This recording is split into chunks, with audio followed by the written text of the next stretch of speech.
Salut les filles, alors aujourd'hui je reviens dans un nouveau haul spécial Kiko parce que je suis super contente. J'ai un Kiko qui vient de s'ouvrir tout près de chez moi. Moi j'habite dans le sud de la France vers Perpignan et il n'y avait aucun Kiko proche, c'était minimum 1h30 et voilà, il est enfin ouvert donc j'ai un peu craqué mon slip, on va dire comme ça, parce que c'était mon anniversaire en fait il n'y a pas très longtemps. Alors du coup j'ai eu pas mal d'argent pour pouvoir m'offrir des trucs chez Kiko parce que hélas Kiko ne fait pas de bons d'achat, quoi, des chèques cadeaux, donc du coup j'ai eu des espèces pour pouvoir m'acheter chez Kiko des trucs. Alors j'ai acheté beaucoup de vernis de la nouvelle collection Sugar Matte principalement et 2-3 autres trucs, donc je vais vous montrer tout ça. Alors pour commencer, c'est une nouvelle collection, donc une édition limitée. Je ne saurais pas vous dire le nom, c'est un petit packaging dans une petite boîte bleue super mignonne. C'est peut-être Sun Color ou je sais pas trop quoi, un truc de ce genre quoi.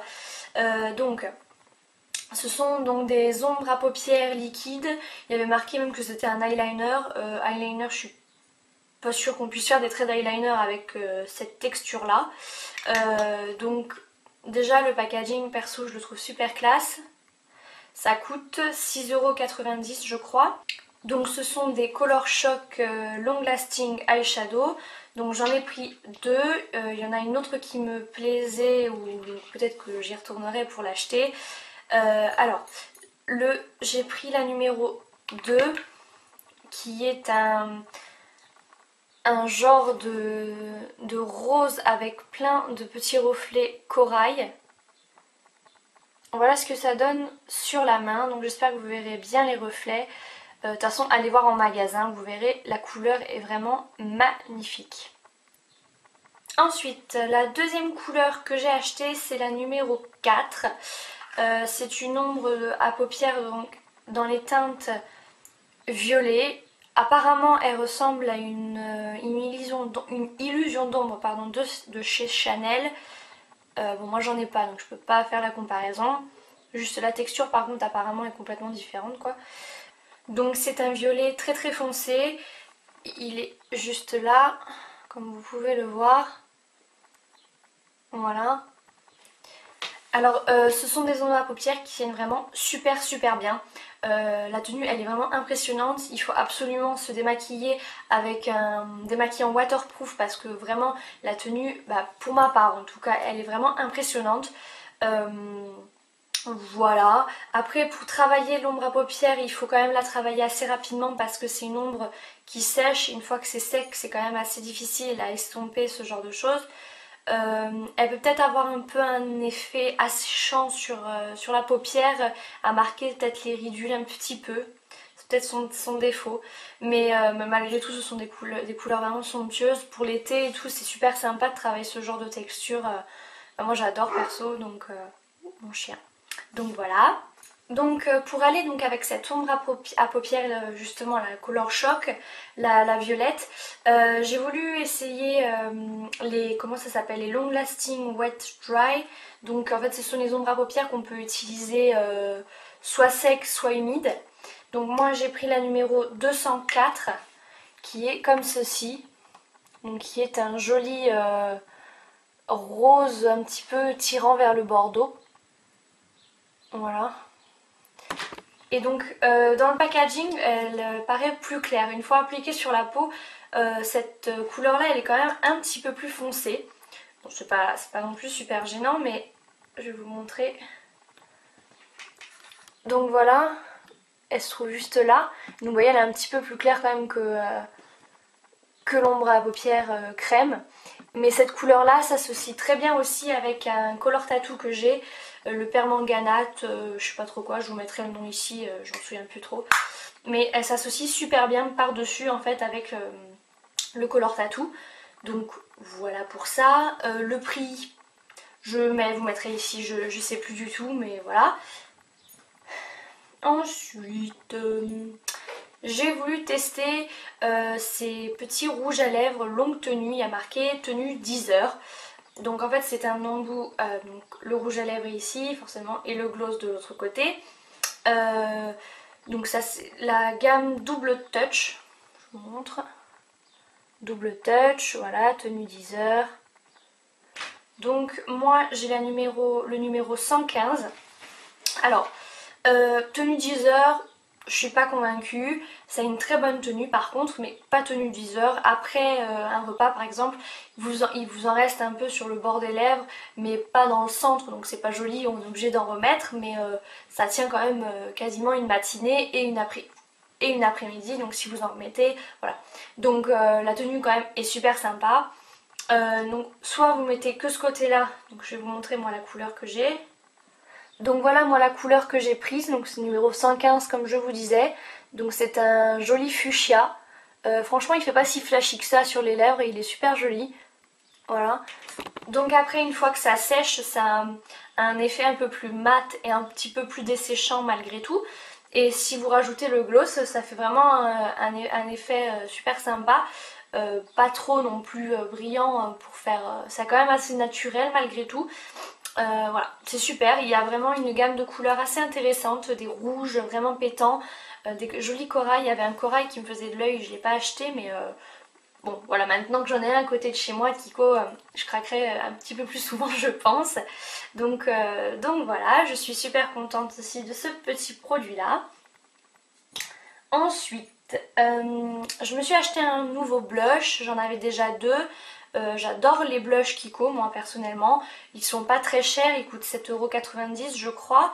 Et il y a des couleurs assez sympas. Donc voilà, moi j'ai pris le numéro 112. C'est un vieux rose. Voilà, comme ça. Peut-être que vous voyez mieux la couleur comme si je l'ai fait comme ça. Voilà, je vais vous faire un swatch, on sait jamais si vous voyez mieux. Oups, j'ai plus de place. Alors, c'est juste ici, je sais pas si vous verrez. C'est donc un joli rose assez banal, mais j'avais pas ce genre de couleur finalement. Les basiques finalement on les a pas, on a des oranges, des trucs, et bah, j'avais pas ce genre de blush, donc je suis assez contente de l'avoir. Donc comme je vous disais, numéro 112. Ensuite, alors en fait moi j'aurais aimé pouvoir mettre un crayon couleur chair dans la muqueuse, et Kiko n'en propose pas vraiment spécifiquement pour les lèvres, pour les yeux pardon. Donc du coup ça m'a un peu embêtée parce que sinon il fallait que je commande le produit Stila, il me semble, c'est la marque Stila qui fait un crayon couleur chair. Et bon, ça me faisait chier de commander juste pour ça quoi. Donc du coup j'ai pris une autre alternative pardon, chez Kiko. Donc c'est ça s'appelle Perfect Eyes Duo Highlighter Pencil. Donc en fait vous avez deux embouts. Un embout d'un beige un petit peu irisé, et après vous avez en fait un beige mat. Alors je vais vous montrer ça. Voilà, donc vous avez le brillant ici et le beige mat juste ici. Donc en fait, normalement, la vendeuse m'a dit que c'était donc un côté highlighter comme je vous disais. Donc vous pouvez mettre le côté brillant donc à ce niveau-là pour illuminer donc votre regard. Et carrément, apparemment, le côté beige mat en anti-cerne, apparemment. Je suis pas sûre qu'un anti-cerne comme ça soit super. Ça n'a pas l'air très naturel. Faudra que je teste, on sait jamais. Et donc moi finalement je vais l'utiliser celui-ci donc pour la muqueuse, puisque vraiment c'est un beige comme vous avez vu là. Vraiment un vrai beige couleur chair, tout ce qu'il y a de mieux. Donc après je sais pas si la tenue sera aussi bonne que si c'était un crayon vraiment exprès pour l'intérieur de l'œil. Mais en attendant, c'est toujours mieux que d'acheter ça sur internet juste pour le crayon, c'est une bonne alternative et ça coûte 5,90 €. Donc voilà, allez voir si vous voulez, je pourrais vous en dire des nouvelles quand je l'aurai testé, parce que je l'ai acheté cet après-midi donc je peux pas vous dire. Mais voilà, dès que je l'ai testé, si vous voulez avoir mon avis, demandez-moi en commentaire ce que j'en pense et je vous répondrai avec grand plaisir. Donc voilà pour ça. Ensuite, toujours de la nouvelle collection, donc c'est la collection pareil bleu là avec les trucs colorés là, color sun ou je sais pas quoi. Donc ils ont mis des nouveaux petits beauty blenders, donc j'en avais jamais acheté. Pourtant j'en avais entendu beaucoup de bien. Et en fait j'avais vachement peur qu'en appliquant le fond de teint quoi, ça soit 10 fois plus long. Premièrement, parce que je sais pas, je me disais tapoter ça va mettre du temps et tout, et j'avais peur que ça soit pas naturel. Donc bon, je me suis dit chez Kiko, j'ai pas de frais de port, j'ai rien, je peux tester, ça coûte 5,90 € je crois. Bon, c'est pas non plus une somme énorme, donc du coup je l'ai acheté. Donc voilà comment elle se présente, cette petite éponge. Donc vous voyez, elle est bleue, donc il y a l'embout qui est plat, donc je l'ai utilisé ce matin, donc elle est sale, et l'embout pointu juste ici. Donc déjà la forme elle est géniale, parce que donc le côté pointu, moi je l'utilise pour l'anti-cerne, pour donc blender l'anti-cerne, et le côté plat pour faire tout le visage avec mon fond de teint. Alors le rendu il est super naturel, de toute façon vous verrez, je vous mettrai le lien ici, j'ai fait une routine teint longue tenue et j'ai utilisé cette petite éponge, comme ça vous la verrez en action. Elle est vraiment super. Voilà, franchement j'adore quoi. Je vous la recommande. Je l'ai lavée. Bon, elle se lave difficilement, surtout au niveau du plat. Tout n'est pas parti au niveau du fond de teint, mais malgré tout c'est quand même assez hygiénique. Si on vous la lavez régulièrement, c'est quand même assez hygiénique. Et le rendu est vraiment très naturel. Je crois que c'est la chose qui me...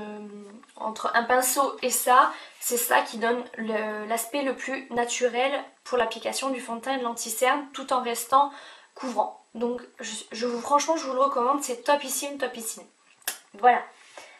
Et ben voilà, j'ai fini au niveau donc du maquillage. On va passer donc à tout ce qui est pour les ongles. Donc comme je vous disais, j'ai investi dans les Sugar Matte. Donc ce sont en fait des petits vernis à ongles avec un aspect un petit peu sablé sur l'ongle. La texture c'est super sympa, super original. J'avais un peu peur que la tenue soit moins bonne à cause de cette texture justement, et j'ai testé, il n'y a aucun souci, ça tient aussi bien qu'un autre vernis à ongles. Par contre, interdiction de mettre une couche de top coat parce que le rendu n'est vraiment pas pareil et ça gâche un petit peu l'aspect du vernis sablé justement. Voilà. Alors ces vernis coûtent 4,90 €, j'en ai acheté 5, il y en a d'autres mais moi j'ai acheté que ces 5 là. Alors il y a d'abord le 637 qui est un joli turquoise, pardon. C'est le seul qui n'a pas de paillettes, il est complètement laqué, simplement laqué, pas de paillettes.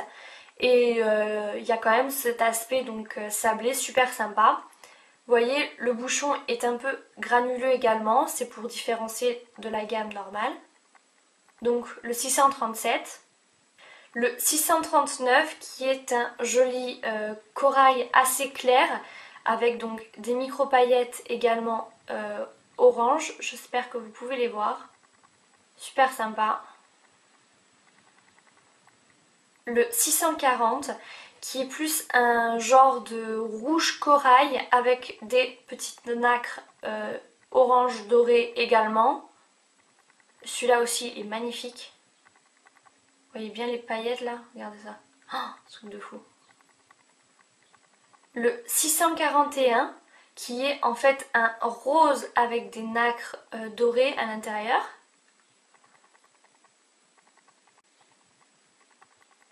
Le 645 qui est un genre de bordeaux prune avec plein de reflets à l'intérieur. C'est un truc de fou. Cette couleur là elle est vraiment à tomber quoi. Donc voilà, donc pour la gamme Sugar Matte. Ensuite j'ai acheté quelques vernis basiques donc de la collection permanente, voilà, laqués tout simple. Alors j'ai le 643 qui est un genre de prune aubergine. Le 385 qui est un bleu électrique mais trop joli quoi, vraiment néon mais il est trop magnifique. Celui-là c'est ouf, il est waouh quoi.